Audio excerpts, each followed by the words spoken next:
What is it about the Negro?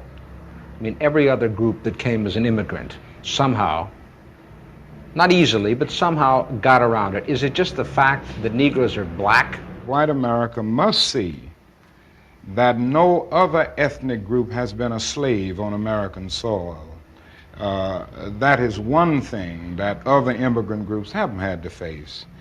The other thing is that the color became a stigma. American society made the Negro's color a stigma. America freed the slaves in 1863 through the Emancipation Proclamation of Abraham Lincoln, but gave the slaves no land or nothing in reality, and as a matter of fact, to get started on. At the same time, America was giving away millions of acres of land in the West and the Midwest, which meant that there was a willingness to give the white peasants from Europe an economic base.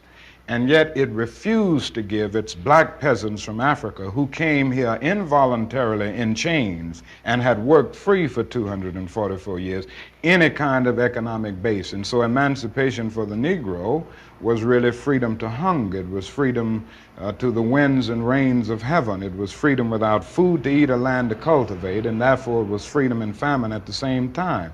And when white Americans tell the Negro to lift himself by his own bootstraps, they don't look over the legacy of slavery and segregation. I believe we ought to do all we can and seek to lift ourselves by our own bootstraps, but it's a cruel jest to say to a bootless man that he ought to lift himself by his own bootstraps. And many Negroes, by the thousands and millions, have been left bootless as a result of all of these years of oppression and as a result of a society that deliberately made his color a stigma and something worthless and degrading.